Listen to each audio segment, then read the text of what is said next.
नमस्ते सर, मेरा नाम अदिति सिंह है और मैं हिंदी ऑनर्स की छात्रा हूँ। मेरा सवाल आपसे ये है कि अगर आपको भारत का एजुकेशन मिनिस्टर बनने का अवसर मिले तो आप हिंदी को लेकर कौन से नए बदलाव करना चाहेंगे या कौन सी नई पॉलिसीज को इंट्रोड्यूस करना चाहेंगे? पहली बात तो ऐसा होगा नहीं, है ना। कोई मुझे क्यों बनाएगा।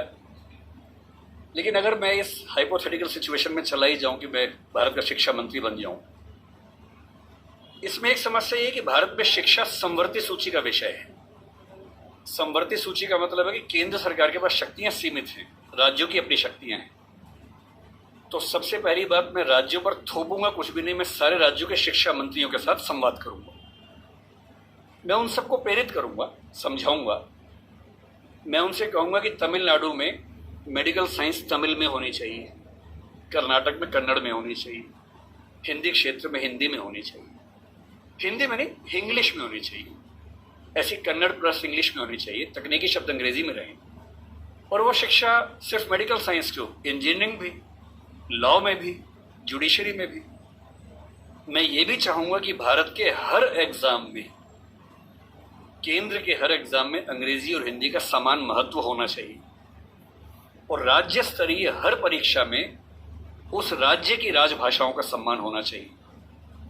महाराष्ट्र पीसीएस में मराठी की भूमिका अंग्रेजी से कई गुना ज्यादा होनी ही चाहिए, क्योंकि वहां के एसडीएम को, डीएसपी को मराठी लोगों से बातचीत करनी है।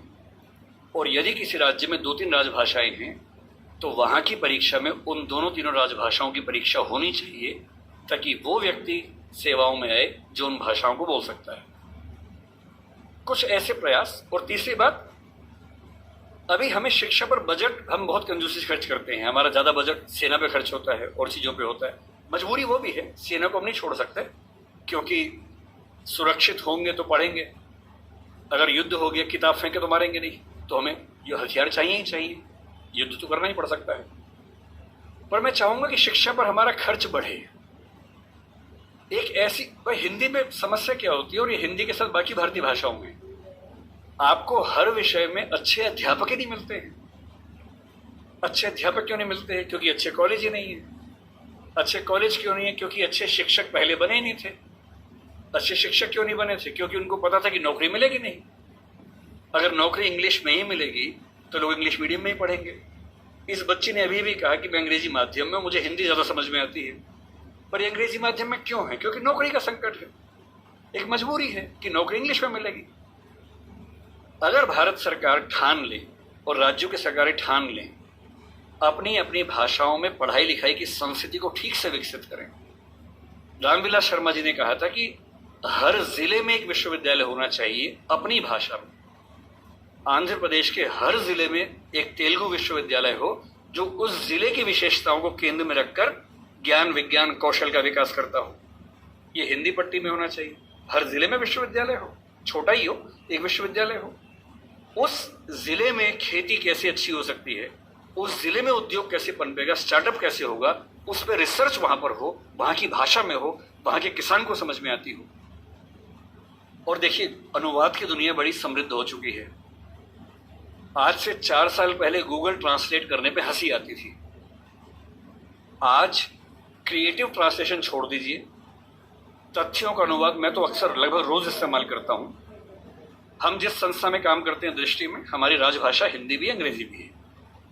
और मैं सुनिश्चित करता हूं कि हमारी संस्था में जितने भी नोटिफिकेशन आएंगे पहले हिंदी में आते हैं, फिर अंग्रेजी में आते हैं।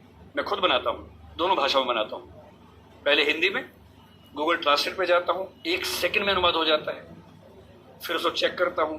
आश्चर्य आपको होगा कि पहले 40-50% सही होता था, आजकल 95-97% सही होता है। मुश्किल से 2 साल रुक जाइए, ये मामला 100% का होने वाला है। जिस दिन 100% का हो गया, उस दिन हिंदी वालों का ये बहाना खत्म हो जाएगा कि हिंदी में कंटेंट नहीं है। आपको अंग्रेजी का जो अखबार पढ़ना है, आज से 2 साल बाद पता क्या होगा?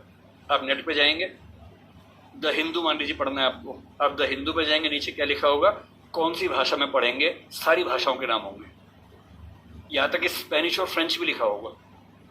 आप हिंदी क्लिक करेंगे, पूरा अखबार हिंदी में आएगा आपके सामने। फिर क्या बहाना बचता है? दुनिया की जो भी किताब पढ़नी है, एक टैबलेट आपके पास होगा या बुक रीडर होगा, दुनिया की जो किताब पढ़नी हो अपनी भाषा में आप पढ़ेंगे और अनुवाद की समस्या रत्ती भर नहीं होगी। मुश्किल से 5 से 10 साल के बाद ऐसी डिवाइसेस आ जाएंगी, ईयरफोन लगा होगा आपके कान में। आप जैसे मैं भी जब विदेश में जाता हूँ, जहाँ अंग्रेजी चलती है वहाँ दिक्कत नहीं आती। अब जैसे मान लीजिए मैं ऑशविट्स, एक आपने सुना होगा जहाँ नाजी अत्याचार हुए थे, मैं 2 दिन पहले पोलैंड में वहीं गया हुआ था। वहाँ हर चीज़ पोलिश भाषा में लिखी हुई थी, कहीं कहीं अंग्रेजी थी। अब समझ में नहीं आ रहा कैसे पढ़ूं। गूगल ट्रांसलेट पे जाके कैमरा ऑन करना है, लैंग्वेज में आपने कर दिया पॉलिश टू इंग्लिश। आप कैमरा जहाँ जहाँ ले जा रहे हैं पॉलिश इंग्लिश में कन्वर्ट होकर दिख रही है आपको, कोई समस्या ही नहीं है। वो सारी पॉलिश लिखी है, मैं सारा अंग्रेजी में पढ़ रहा हूँ, कहीं कहीं हिंदी में पढ़ रहा हूँ, सब कुछ हो चुका है। मुश्किल से 2-3 साल बाद क्या होगा, ऐसे हेडफोन्स और माइक आ जाएंगे।